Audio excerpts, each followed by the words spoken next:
My name is Pamela, and today I will talk about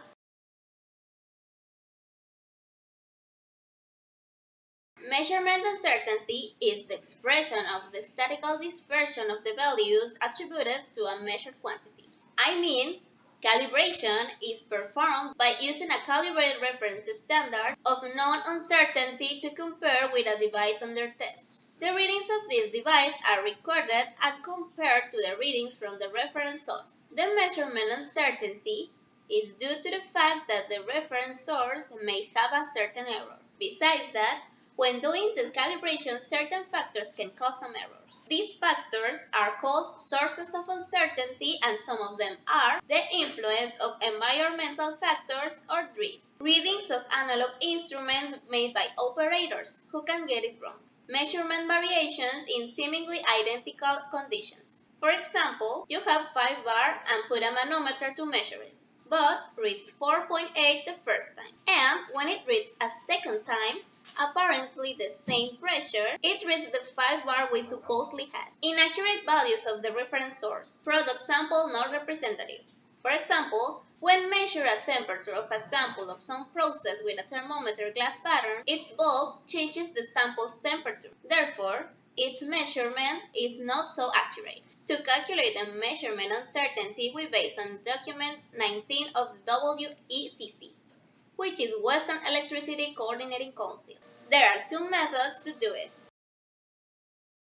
This method is done with an static analysis of a series of repeated observations. Step 1. Take the average of those repeated observations. Step 2. Use that average to get the experimental variance. Step 3. Divide the results by the number of observations that were done. Step 4.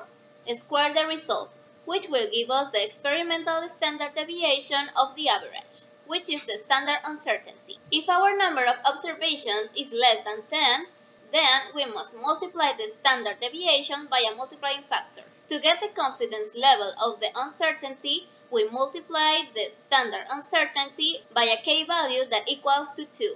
As recommended by the WECC, the recommended confidence level is 95%.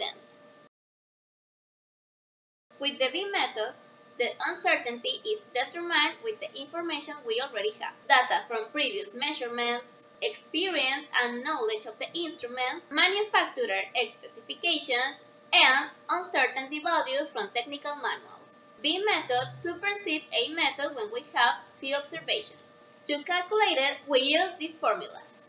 For a rectangular distribution, for centered systems, being A1 the maximum values and A2 the minimum values of the variable x.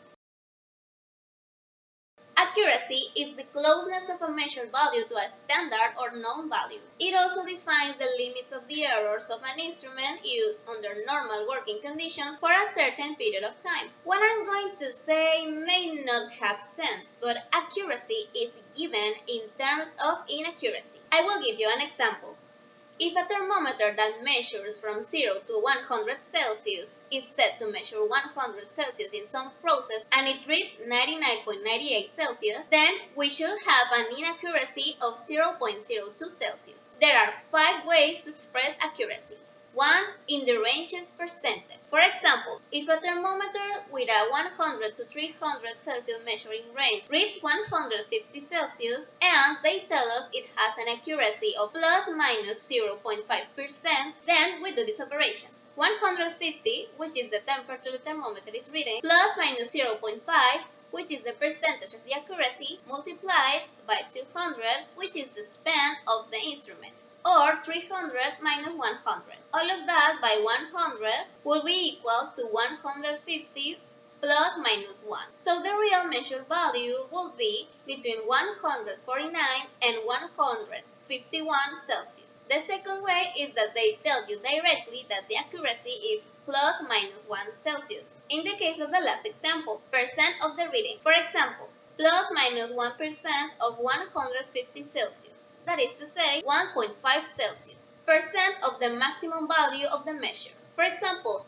plus minus 0.5% of 300, that is to say 1.5 Celsius, percent of the length of the scale. For example, if the length of the scale of the instrument is 150 millimeters, the accuracy of plus minus 0.5% plus minus 0.75 millimeters in this scale. There may be cases in which the accuracy is different in some areas of the instrument's scale. For example, a pressure gauge can have an accuracy of plus minus 1% in full scale and plus minus 0.5% in the central zone. So, if we want maximum accuracy of an instrument, we can calibrate it according to that point. For example, if a thermometer is constantly at 80 Celsius, it can be calibrated to that value, so that the accuracy at that point is maximum. The bad thing about this is that the other values of the scale would no longer have the same accuracy. Something to point out is that the instrument accuracy values that manufacturers give the users already consider manufacturer calibration and instrument inspection. In other words, if an instrument has a manufacturing accuracy of plus minus 0.8%, after its inspection it would be plus minus 0.9%. Then the accuracy given to the user is plus minus 1%. And well, this would be all for today's video. If you think I was missing something or had a translation mistake, don't hesitate to leave your comment.